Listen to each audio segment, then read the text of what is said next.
সম্প্রতি বিএনপির স্থায়ী কমিটির সদস্য সালাউদ্দিন আহমেদকে নিয়ে বেশ কিছু চাঞ্চল্যকর তথ্য দিয়েছেন আলোচিত সাংবাদিক ডেভিড বার্গম্যান। কি সেই চাঞ্চল্যকর তথ্য, সেটি থাকছে আমাদের আজকের এই আয়োজনে।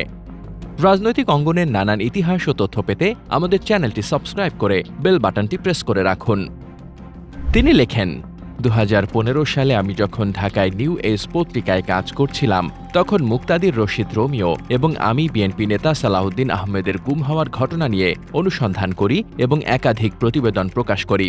কিছুদিন পর যখন তাকে ভারতে পাওয়া যায়, তখন আমরা তার গুম ও পুনরাবির্ভাবের একটি বিশদ বর্ণনা theWire.in-এ প্রকাশ করি।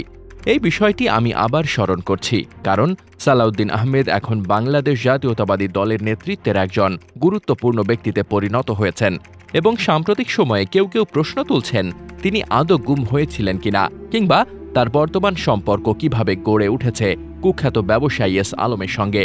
তথ্যসূত্র অনুযায়ী সালাউদ্দিন আহমেদ নিঃসন্দেহে বাংলাদেশের আইনশৃঙ্খলা রক্ষাকারী বাহিনী দ্বারা অপহৃত হন, গোপনে আটক রাখা হয় এবং ভারতীয় সীমান্তে নিয়ে ভারতীয় সীমান্তরক্ষীদের কাছে হস্তান্তর করা হয়।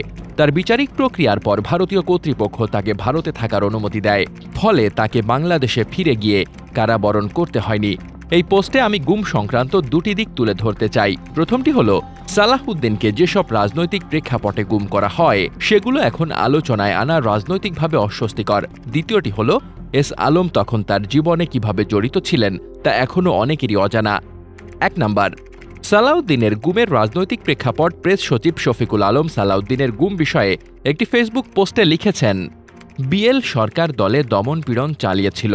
এটি হয়তো সত্য, কিন্তু এই বিবৃতিতে যে গুরুত্বপূর্ণ বিষয়টি বাদ পড়ে গেছে তা হল 2015 সালের শুরুতে 3 মাসব্যাপী হরতালের সময় সালাউদ্দিন বিএনপির মুখপাত্র হিসেবে দায়িত্ব পালন করেছিলেন। ওই হরতালগুলো ছিল 2014 সালের বিতর্কিত নির্বাচনের বর্ষপূর্তি উপলক্ষে ডাকা, যার মধ্যে বিএনপি কর্মীদের বিরুদ্ধে গাড়িতে আগুন দিয়ে সাধারণ মানুষকে পুড়িয়ে হত্যার অভিযোগ ছিল। আমাদের সেই সময়কার প্রতিবেদনে বলা হয়েছিল, ওই সময়কালে 70 জনেরও বেশি বেসামরিক নাগরিক আগুনে পুড়ে মারা যান, যেগুলো ছিল বিরোধী দলের পিকেটিংয়ের ফলাফল বলে মনে করা হয়। এর জবাবে আইনশৃঙ্খলা বাহিনী 40 জনেরও বেশি বিরোধী কর্মীকে হত্যা করে, অনেক সময় তথাকথিত ক্রসফায়ারে। বিএনপি দাবি করেছিল যে এসব কর্মকাণ্ড তাদের কর্মীরা করেনি, বরং আওয়ামী লীগ এসবের সঙ্গে জড়িত ছিল।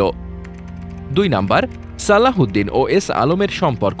2015 সালে সালাউদ্দিনের গুম তদন্ত করতে গিয়ে আমাদের কাছে পরিষ্কার হয়েছিল, তখন চট্টগ্রামের এই দুই ব্যক্তি সালাউদ্দিন ও এস আলম ঘনিষ্ঠ সম্পর্ক বজায় রাখছিলেন। তখন এস আলম আজকের মতো পরিচিত ছিলেন না, কিংবা ক্ষমতাসীন আওয়ামী লীগের বড় পৃষ্ঠপোষক হিসেবেও পরিচিত ছিলেন না। আমাদের অনুষ্ঠানে দেখা যায় তাদের জীবনের অনেক অংশ একে অপরের সঙ্গে যুক্ত ছিল। ফার্স্ট সিকিউরিটি ইসলামী ব্যাংকের প্রধান কার্যালয় একটি ভবন ছিল যা সালাউদ্দিনের মালিকানাধীন। এস আলমের ভাই আরেকটি ভবনে একটি ফ্ল্যাট কিনেছিলেন, সেটিও ছিল সালাউদ্দিনের মালিকানাধীন। ওই ফ্ল্যাটেই সালাউদ্দিন তখন বেশি সময় কাটাতেন যখন তিনি বিএনপির মুখপাত্রের দায়িত্ব পালন করছিলেন। তিনি আরেকটি ফ্ল্যাটেও থাকতেন যা ব্যাংকের ব্যবস্থাপনা পরিচালকের ছিল, সেখান থেকেই তাকে তুলে নিয়ে যাওয়া হয়। এই সম্পর্কগুলো বিস্তারিত জানতে হলে মূল প্রতিবেদনটি পড়তে হবে, কিন্তু আমি তখন এমনটিও শুনেছিলাম, যদিও নিশ্চিত করতে পারিনি, আওয়ামী লীগের চাপে এস আলম বা তার পরিবারের লোকজন সালাউদ্দিনকে বিক্রি করে দিয়েছিলেন, যার ফলে তাকে তুলে নেওয়া সম্ভব হয়েছিল। বর্তমানে যেসব অভিযোগ ও ইঙ্গিত দেওয়া হচ্ছে সালাউদ্দিন ও এখন ব্যাপকভাবে আলোচিত এস আলমের বর্তমান সম্পর্ক নিয়ে, সেসব অবশ্যই আগ্রহের বিষয়, তবে এ বিষয়ে আমার কাছে কোনো নির্ভরযোগ্য তথ্য নেই।